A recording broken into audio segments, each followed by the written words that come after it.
অনুযায়ী যা পরিবেশন হবে এই জায়গায় আজকে জগন্নাথ দেবের রথযাত্রা সম্মুখে আমাদের আগত কদিন পর রথের মধ্যে আমরা আনন্দে জগন্নাথ 7 দিনের জন্য নিজের বাড়ি থেকে মাসির বাড়িতে যাবেন, আবার 7 দিন সেখানে থাকবেন, সেখানে থেকে আবার পুনরায় নিজের ঘরে ফিরে আসবেন। এই জায়গায় বলতে গিয়ে সবার আগে বলবো জগন্নাথ দেব এমন একজন মানুষের জন্য, এমন পরম বৈষ্ণবের জন্য, এমন একজন মানুষের জন্য অনেক বড় বদনামের বোঝা তিনি জগৎজীবের হাত থেকে নিজের মাথায় তুলে নিয়েছিলেন। ভগবান সবসময় সব জায়গায় বলেছেন ভক্ত মোরে খাওয়াইলে তবে আমি খাই, ভক্ত মোরে না দিলে আমি উপবাসে যাই, ভক্ত মোর মাতা পিতা, ভক্ত মোর গুরু, ভক্ত ভালোবেসে আমায় বলে বাঞ্ছা কল্পতরু। যে আমায় ভালোবাসে আমি তার ঘরেও যাই, যে আমায় ভালোবাসে না আমি তার ঘরেও যাই, তবে যে আমায় ভালোবাসে তার ঘরে যেতে আমার বেশি ইচ্ছে করে, কিন্তু যে আমায় ভালোবাসে না তার ঘরে যেতে আমার ইচ্ছে করে না।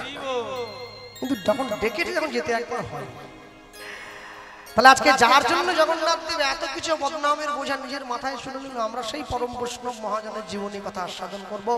পরম বৈষ্ণব মহাজন ছিল মাধব দাস গোস্বামীর জীবনী কথা। আমি বলতে গিয়ে সবার আগে বলবো আস্তে একটু পিছন দিকে পিছিয়ে আসবো। শ্রীকৃষ্ণ চৈতন্য মহাপ্রভু তিনি তার জীবনে দুবার বিয়ে করলেন। প্রথম স্ত্রী লক্ষ্মীপ্রিয়া, পরেরটা বিষ্ণুপ্রিয়া। আশ্চর্য কি, প্রথম বিয়েটা নিজের ইচ্ছায় করলেন, দ্বিতীয় বিয়েটা মায়ের ইচ্ছায় করলেন। যখন দ্বিতীয় বিয়ে করতে যাচ্ছেন মায়ের পায়ে হাত দিয়ে মায়ের পায়ে ছুঁয়ে প্রণাম করে মাকে বলছেন, মা তুমি আশীর্বাদ করো, তোমার জন্য দাসী আনতে যাচ্ছি। নিমাই যখনই মায়ের পায়ে হাত দিয়েছে সচিমা কি করলো, নিমাইয়ের মাথায় হাত দিল, নিমাই জীবনে সুখী হও। আর যেই নিমাইয়ের মাথায় হাত দিয়েছে নিমাই সঙ্গে সঙ্গে মায়ের হাতটা ধরে নিয়ে বলছে, ওমা কি এতদিন পর্যন্ত কেঁদেছি নদিয়াবাসীর জন্য, আজকে বিয়ে করে তোমার দাসী তোমার চরণে দিয়ে আমি কাঁদবো জগৎবাসীর জন্য। এখন নিমাই তো পণ্ডিত, মা তো পণ্ডিত নয়, তাই নিমাই যে কি বলছে মা ঠিক সেটা বুঝতে পারলো না। বিয়ে করে এসে বিষ্ণুপ্রিয়ার হাতটা সচিমায়ের হাতে ধরিয়ে দিয়েছে, ওমা কি এই ধরো ধরো ধরো হাত ধরো, বৌমার হাত ধরো, হাত ধরেছে, ধরে বলছে, ওমা এই রইল তোমার দাসী, এবার আমায় বিদায় দাও, এবার আমি আসি। যেই কথা বলেছে সচিমার সঙ্গে সঙ্গে নিমায়ের পথটা আগে দাঁড়িয়েছে, বাবা চলে যাচ্ছিস? হ্যাঁ, আমি তো আগেই বলেছিলাম জগৎবাসীর জন্য আমায় কাঁদতে হবে, উদ্ধার করবো সকলকে। তা আমি বলছিলাম কি চলেই যখন যাবি একটাবার বৌমাকে নিয়ে একটু ফুলসজ্জার ঘরে গিয়ে বস, আমি যুগল দর্শন করি, কেমন সুন্দর মানিয়েছে দুজন। বিষ্ণুপ্রিয়ার হাত ধরে মহাপ্রভু ফুলসজ্জার ঘরে গিয়ে প্রবেশ করেছে। ফুলসজ্জার ঘরে প্রবেশ করে বিষ্ণুপ্রিয়াকে দেখাচ্ছে, দেখো বিষ্ণুপ্রিয়া কত সুন্দর করে একটা পালঙ্ক ফুল দিয়ে সাজিয়ে রাখা আছে। বলে হ্যাঁ জানো তো, শোনো মানুষ যেদিন ফুলের উপরে ঘুমায় তার ফুলসজ্জা হয়। বলে হ্যাঁ, ফুল যেদিন মানুষের উপরে ঘুমায় সেদিন তার অন্তিম সজ্জা হয়। তুমি আমায় বলো বিষ্ণুপ্রিয়া তুমি কোনটা চাও? আজ আমাদের বিয়ে হয়েছে, আমরা ফুল দিয়ে সাজিয়ে রাখা পালঙ্কের উপরে ঘুমলাম, আমাদের ফুলসজ্জা হলো। আর যেদিন আমরা চির ঘুমে ঘুমিয়ে থাকবো ফুলগুলো আমাদের উপরে ঘুমিয়ে থাকবে, সেদিন আমাদের অন্তিম সজ্জা হবে। আমাকে বলো হরি হরি বল বলে শ্মশানে নিয়ে চলে যাবে। তুমি আমায় বলো তুমি কোনটা চাও? বিষ্ণুপ্রিয়া কি বলছে, বড় চালাক মেয়ে মানুষ, বোকা নয়, আমাদের বাড়ির মা বোনদের বলছে, আমি ফুলের উপরে শোবো না, ফুলটা আমার উপরে শোবে না, আমি কি চাই জানো, ফুলটা মালা হয়ে সারা জীবন তোমার গলায় থাকুক, তাহলে আমি একসঙ্গে দুজনকে পাবো, আমি ফুলটাকেও পাবো আবার মালাটাকেও পাবো, আর কাউকে আর বাদ দিতে হলো না। আমাদের মতো কলিযুগের জীবকে উদ্ধার করার জন্য 24 বছর বয়সে মহাপ্রভু সন্ন্যাস নিয়েছেন। নেওয়ার কথা ছিল না, কিন্তু আমাদের দুর্দশা দেখে নিয়েছেন। কেমন এসব জীব পাইবে উদ্ধার, বিষয় সুখেতে সবে মজেছে সংসার, বলিলেও কেউ নাহি লয় কৃষ্ণ নাম, নিরবধি করে শুধু অহংকারের ব্যাখ্যা। সন্ন্যাস নিয়েছে, সন্ন্যাস নিয়ে চলে গিয়েছে কোথায়? শান্তিপুরে অদ্বৈত আচার্যের ঘরে মিলন হলো সচিমায়ের সঙ্গে। নিতাই চাঁদের হাতটা ধরেছে, দাদা কি আমার মনে একটা ইচ্ছা ছিল। কি ইচ্ছা? আমায় একবার জগন্নাথ দেখতে নিয়ে যাবে? তুমি তো আমার বড় ভাই, হয় নিয়ে যাবে? মনে রাখবেন রবিবার রথযাত্রা পড়েছে, রবিবার। এই প্রত্যেক বছর যতদিন মহাপ্রভু জীবিত ছিলেন পৃথিবীতে, প্রত্যেক বছর এই রথযাত্রার দিনে একটা করে লাল পেড়ে সাদা শাড়ি নিজের স্ত্রীর জন্য পুরীধাম থেকে পাঠিয়ে দিতেন বিষ্ণুপ্রিয়ার উদ্দেশ্যে জগদানন্দ পণ্ডিতের হাত দিয়ে। স্ত্রীকে জানিয়ে দিতেন আমি এখনো বেঁচে আছি, আমি যে তোমায় ভালোবাসি আর প্রমাণ হচ্ছে এইটা। হ্যাঁ, কিন্তু বিষ্ণুপ্রিয়া কোনোদিন সে শাড়িটা পরেননি, অঙ্গে লাগিয়েছেন, গুছিয়ে রেখে দিয়েছেন। কেন পরেননি জানেন? একটা কারণে পরেননি, যে আমার স্বামী সে তো নতুন কাপড় পরে না, ডোর কৌপিন বহির্বাস করে পথে পথে ঘুরে বেড়াচ্ছে, তাহলে আমি যদি যোগ্য সহধর্মিনী হই আমি কি করে নতুন কাপড় পরবো? আর আমাদের এখন 2024-এ স্বামী মরে যাওয়ার সঙ্গে সঙ্গে 10 দিনের মাথায় বউ আরেকটা বিয়ে করার জন্য ব্যস্ত হয়ে গেছে। দ্বিতীয় স্বামী থাকতেই স্বামী খুঁজে নেয়, তো স্বামী নাই। হাতটা ধরেছে, হাতটা ধরে কি বলছে মহাপ্রভু বলে উঠলো, নিতাই চাইকে বলছে, দাদা যাব নীলা, যাব নীলা নীলা চলে,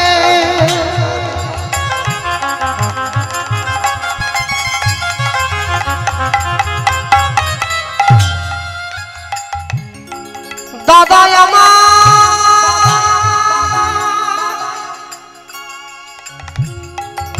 দাদা আমার অল্প দিলে রাখো, বেশি বেশি,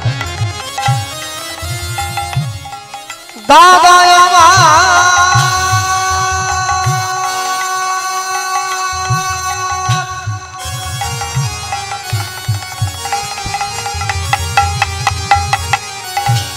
শোনো শোনো আমার কথা, এ যে কথা নয় আমার মনের ব্যথা, দাদা যাব নীলা নীলা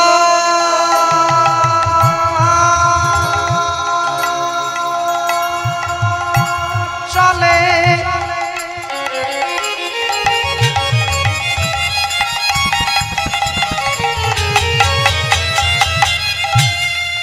সেথায় জগন্নাথের, সেটা জগন্নাথের লীলা চলে, জগনীলা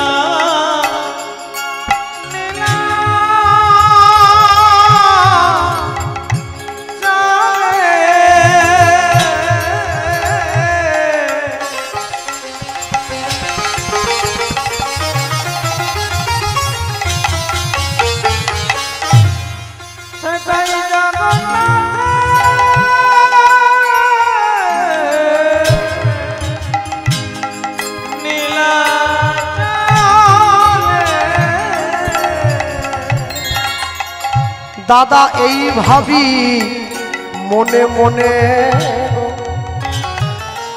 আমার বড় বাসনা জেগেছে মনে,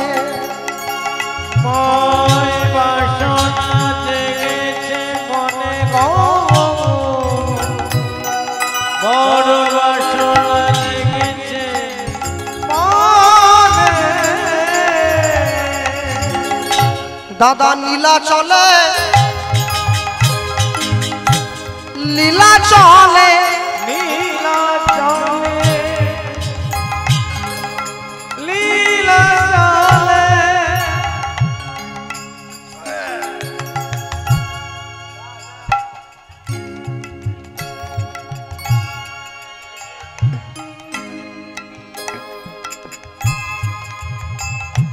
এই জন্য স্কুল যেতে বলে, পড়াশোনাও করবি নি আর মানুষকেও জ্বালাবি। দাদা নীলা চলে লীলা চলে, দাদা লীলা চলে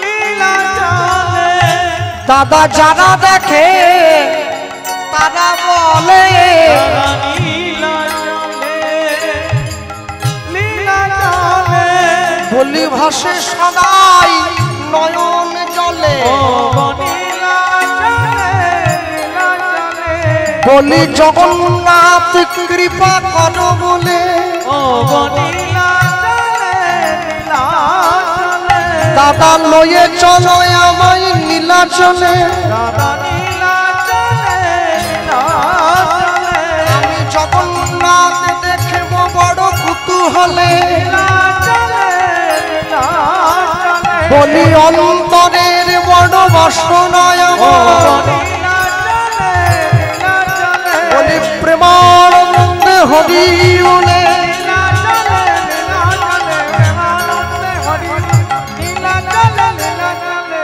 লীলা চলে লীলা চলে এইভাবে মনে মনে গো মনোবাসনা জেগেছে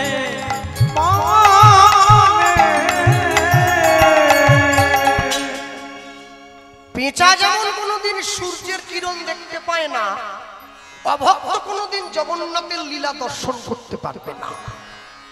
হ্যাঁ, তারা পুরী গিয়েছেন, আমিও গিয়েছি পুরীতে গিয়ে আমি যখন মানুষের কাছে কাছে গিয়ে সন্ধ্যেবেলা সমুদ্রের পাড়ে গিয়ে দাঁড়ালাম, আমি দেখলাম জগন্নাথ মন্দিরে যা ভিড় হয় তার থেকে 4 গুণ বেশি ভিড় পুরীর সমুদ্রের ধারে। মানুষ তো পুরী ধাম যায়নি, মানুষ গিয়েছে পুরীর সমুদ্রে ঢেউ খাওয়ার জন্য। হ্যাঁ, একে অপরের হাত ধরে ঘুরবে, গল্প করবে, ফুচকা খাবে, চুরমুর খাবে, ডিম ভাজা খাবে, ভেটকি মাছের চপ খাবে। ভেটকি মাছের চপ খাওয়ার জন্য যদি পুরী যাও তাহলে আমার মনে হয় ওর থেকে বাড়ি বসে করে খাও। তীর্থস্থানে গিয়ে তুমি যদি আমিষ খাও, তীর্থস্থানের মহিমা নষ্ট হয়ে যায়, সেটা কি বোঝো না? দেখবেন যারা মুসলমান ধর্মের মানুষ আছে, ইসলাম ধর্মের মানুষ, তারা মক্কায় যায় হজ করার জন্য। দেখবেন ওদের মধ্যে যায়। হজ করতে গেলে নিয়ম আছে। কি নিয়ম জানেন? হজ করার নিয়ম হচ্ছে কম করে 3 পুরুষের দেনা শোধ করে দিয়ে তারপরে যেতে হয়, নাহলে সবাই তো যেতে পারে না হজ করতে। 3 পুরুষের দেনা শোধ করতে হবে। আমার বাবা, তার বাবা, তার যে বাবা, যার যার কাছে ধার করেছিল তোমাকে সেই দেনা শোধ করে দিতে হবে, তারপরে হজ করতে যেতে হবে। তাহলে সবাই হজে চলে যেত। এরকম কোন নিয়ম যদি আমাদের সনাতন ধর্মে থাকতো তাহলে তীর্থস্থানগুলো ঠিকঠাক ভাবে থাকতো। যত রকমের খারাপ কাজ, যত রকমের অসামাজিক কাজ সব তীর্থস্থানে গিয়ে হয়, সব তীর্থস্থানে গিয়ে হয়। কেন বলুন তো? ওখানে গেলে কেউ আর বাধা দেয় না যে খারাপ কাজ কেন করছো, তাই ওখানটায় গিয়ে খারাপ কাজটা হয়। হ্যাঁ, দেখবেন ঈশ্বরের সঙ্গে কোনোদিন ছ্যাবলামো করতে নেই। ভগবানের সঙ্গে কেউ যদি ছ্যাবলামো করে, একটা সীমা পর্যন্ত ভগবান সহ্য করে, তারপরে ছেঁটে কমিয়ে দেয়। একটা হিসাব আছে তো। তুমি দুপুরবেলা জগন্নাথ দেবের প্রসাদ পেলে পুরীতে গিয়ে আনন্দবাজারে 100 টাকা দিয়ে কিনে, আর রাত্রিবেলা সমুদ্রের পাড়ে দাঁড়িয়ে ক্যাকড়া ভাজা কিনে খাচ্ছ, তোমার লজ্জা করে না? তুমি নির্লজ্জের মতো কাজ করলে। তুমি নিজেকে বাঙালি বলে পরিচয় দাও, তুমি নিজেকে হিন্দু বলে পরিচয় দাও, তুমি নিজেকে সনাতন ধর্মের লোক বলে পরিচয় দাও। কেমন বাঙালি তুমি? কেমন মানুষ তুমি? তুমি জগন্নাথ দেবের ধামে গিয়ে এই বোধটুকু তোমার নেই? জগন্নাথের ধামে গিয়ে তুমি জানো না যে কোনো তীর্থস্থানে গিয়ে কোনোদিন আমিষ খেতে নেই? আর আমাদের বাবা মারা হয়েছে তেমনি। ছেলে মেয়েরা যদি নাম খেতে চায়, বাপ মা গুলো জোর করে কিনে হাতে দেয়, বলে আজ খাবি নি তো কবে খাবি? বীরভূম নবগ্রামে কি আর ক্যাকড়া ভাজা পাওয়া যায়? পুরীতে পাওয়া যায়। নিয়ে খা। বীরভূমে পাওয়া যাবে না, পুরীতে পাওয়া যাচ্ছে। খা খা। আগুন নতুন গ্রাম না নবগ্রাম কি যেন বললো আমাকে কোন মোড়ে আসার সময়। মনে রাখবেন, খারাপ কাজটা খারাপ কাজই থাকে, ভালোটা কোনোদিন ভালোই থাকে। খারাপটা কোনোদিন ভালোটাকে ছাপিয়ে চলে যেতে পারবে না।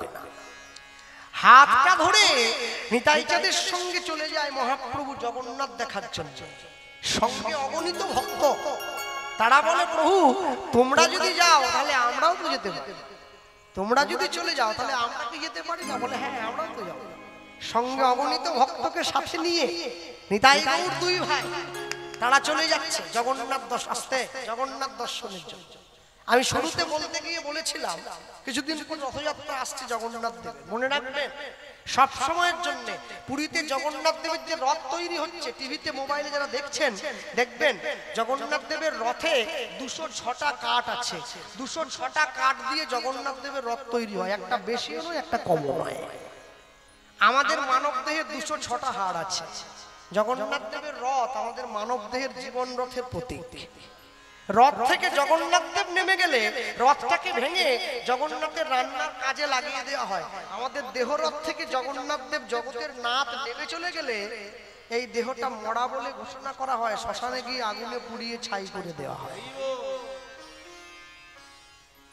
জগন্নাথ দেবের রথযাত্রা যদি নাও পারেন জগন্নাথ দেবকে দর্শন করবেন। জগন্নাথ দেবকে দর্শন করলে সংসারী জীবের সংসার বন্ধন মোচন হয়। ভক্তমণ্ডলী ভক্তিমতী মায়েরা দুই ভাই সুন্দর করে সেজে গুজে চলে যায় একসঙ্গে। কোথায়? জগন্নাথ দেখার জন্য। হ্যাঁ, আর একজন আরেকজনকে ডেকে বলে, ও ভাই একবার তাকিয়ে দেখো না, দুজনে মিলে কত সুন্দর করে হাঁটতে হাঁটতে চলে যায়।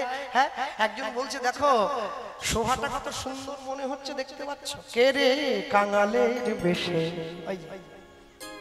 হরিনাম বিলায়,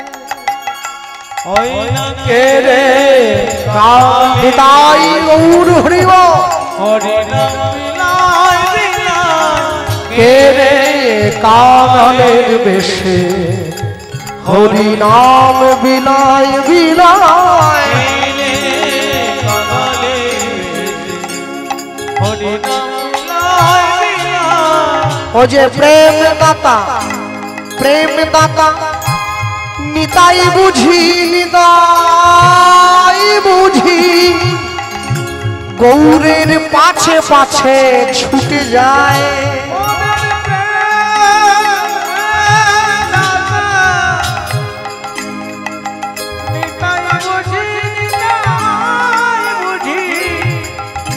গৌরের ছুটে যায়, কে রে কাঙালের বেশে হরিনাম বিলায় বিলায়,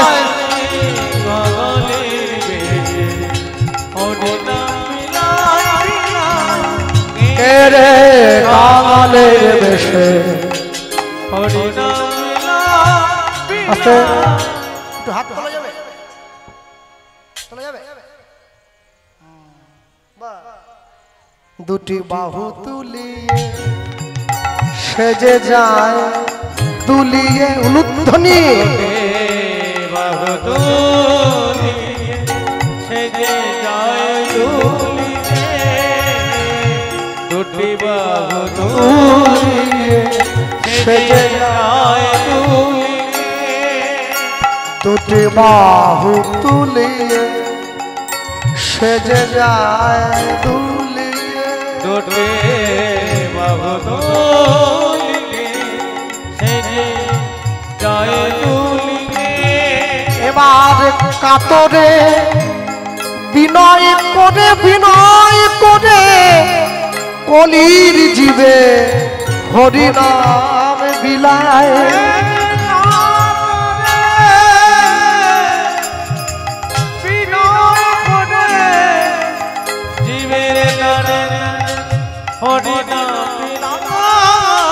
সে যে কাতরে বিনয় করে কলির জীবে দাদে দাদে নাম বিলায়,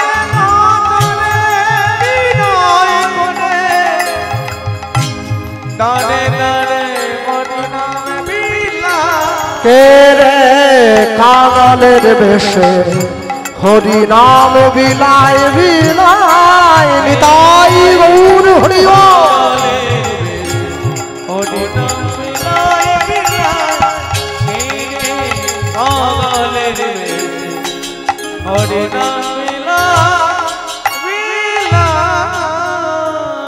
দয়াল নিতাই আমার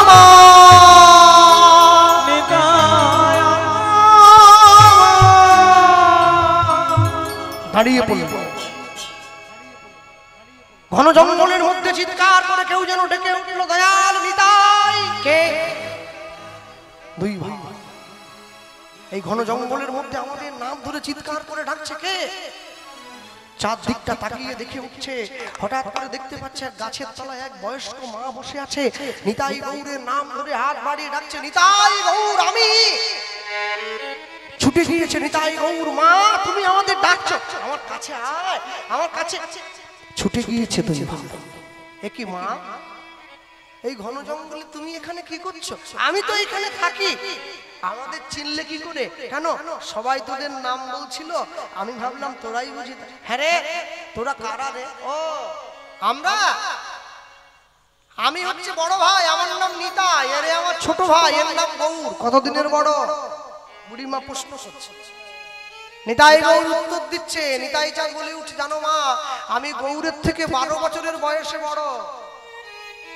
আরে আমার ছোট ভাই, এর নাম গৌর, এ আমার থেকে 12 বছরের। আচ্ছা আচ্ছা, একই মায়ের পেটের দু ভাই কি?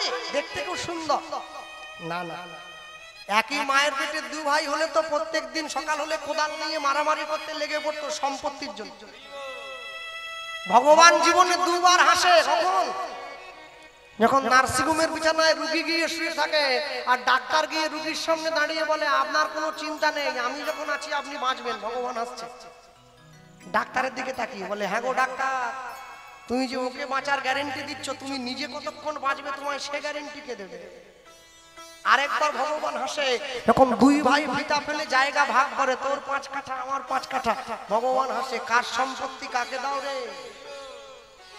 জায়গা তো আমার, পরের জায়গা পরের জমি ঘর বানাইয়া রই, আমি তো সেই ঘরের মালিক নই। যে দেহ আপন জ্ঞানে যতন করো, রাত্রি দিনে সাজাও কত ভূষণ আবেশ, পরমাত্মা ভগবান যেদিন হবে অন্তর ধ্যান, শ্রীকাল কুকুরের ভুক্ত অবশেষ। কাছে বসিয়ে নিতাই গৌর বুড়িমাকে পরিচয় দিচ্ছে, জানো মা, আমি তো নিতাই, আমার জন্ম হয়েছে বীরভূম তারাপীঠ থেকে 11 কিলোমিটার দূরে, জায়গাটার নাম একচক্রা। আমার বাবার নাম হাড়াই পণ্ডিত, মায়ের নাম পদ্মাবতী, আমি তাদের ছেলে, আমার নাম নিত্যানন্দ। বাহ। আরে আমার ছোট ভাই, এর নাম গৌর, এর জন্ম হয়েছে নবদ্বীপের অন্তদ্বীপ নামে একটা জায়গায়। এর বাবার নাম জগন্নাথ মিশ্র, মায়ের নাম সচিরানী মিশ্র, তাদের ছেলে পণ্ডিত নিমাই মিশ্র। তোরা দুই ভাই কোথায় যাচ্ছিস? মা, আমরা জগন্নাথ দর্শনে যাচ্ছি। যেই পরিচয়টা দিয়েছে, বুড়িমার চোখে জল এসে গিয়েছে। একই মা, কাঁদছো কেন তুমি? কেন কাঁদছি জানিস? তোদের মতো যদি দুটো এত সুন্দর ছেলে থাকতো না আমার, তাদের মুখে মা ডাক শুনে আমি আমার নারী জনমটা ধন্য করে নিতাম। জগতে যত মা আছে, এখানে যত মায়েরা বসে আছেন, সব মায়েরাই চায় আমার ছেলেটা 10-এর 1 হোক, আমার ছেলেটার জগৎ জোড়া সুনাম হোক। কিন্তু চাইলেই তো সব হয় না, চাইলেই সব হয় না। মায়ের শিক্ষা আগে হলে শিশু শেখে মায়ের কোলে।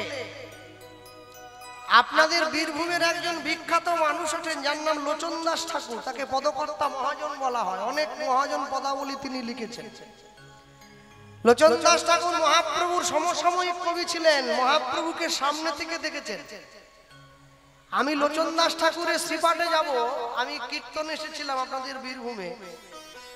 লোচন দাস ঠাকুরের শ্রীপাঠের কাছাকাছি যে আমি যখন ঠিকানাটা চিনতে পারছি না, গ্রামের মধ্যে ঢুকে পড়েছি। একটা বাড়ির বাইরে 3-4 জন ছেলে বসে গল্প করছে, মোবাইলে গেম খেলছে। তা আমি ওদেরকে জিজ্ঞাসা করলাম, ভাই, লোচন দাস ঠাকুরের শ্রীপাঠে যাবো, একটু ঠিকানাটা বলতে পারো? একটা ছেলে আমাকে উত্তর দিচ্ছে, সেই বুড়োটা আবার কে? আমি মেদিনীপুর থেকে লোচন দাসকে চিনে নিলাম, তুমি বাড়ির পাশে হয়ে লোচন। কে লোচন দাস? আমাদের পাড়া মদনের বাপ, ওর নামও লোচন। আমি নাকি মদনের বাপকে দেখতে এসেছি 300 কিলোমিটার তেল দিয়ে। হায় রে মদনের বাপ, কি ভাগ্য ভালো মদনের বাপের। মিথ্যে কথা বলবো নি, মদনের বাপ এসছে, বলে আমার নাম লোচন। তাহলে আপনাকে দেখেছি, আমার মনের আশা পূরণ হয়েছে, কিন্তু যে লোচন দাস পদকর্তা, আমি তার বাড়ি ঠিকানাটা জানতে চাইছি।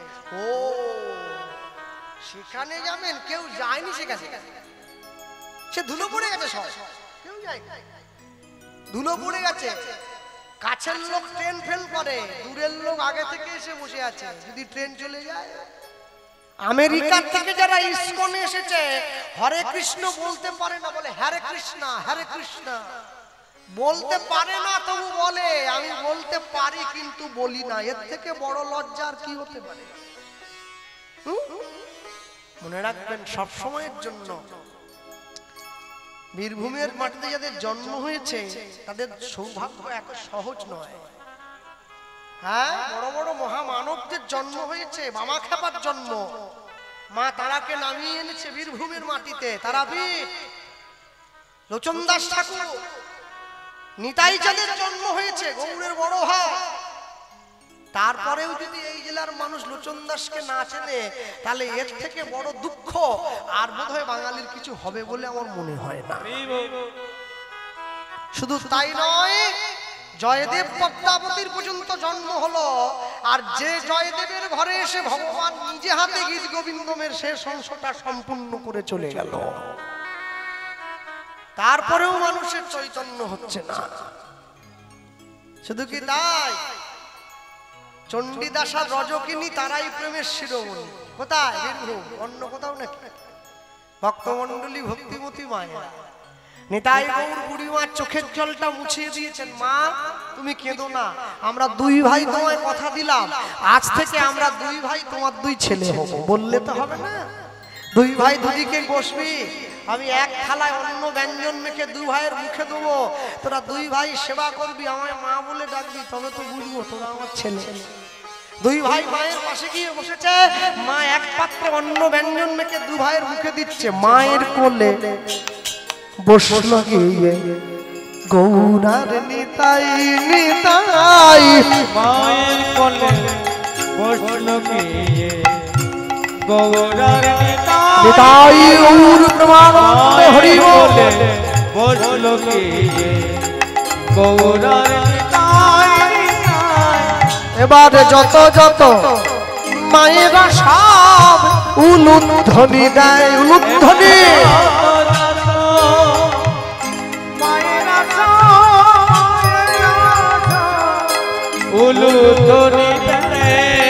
দেখো যত যত ভক্তগণ সব হরিধ্বনি দেয়, নিতাই গৌর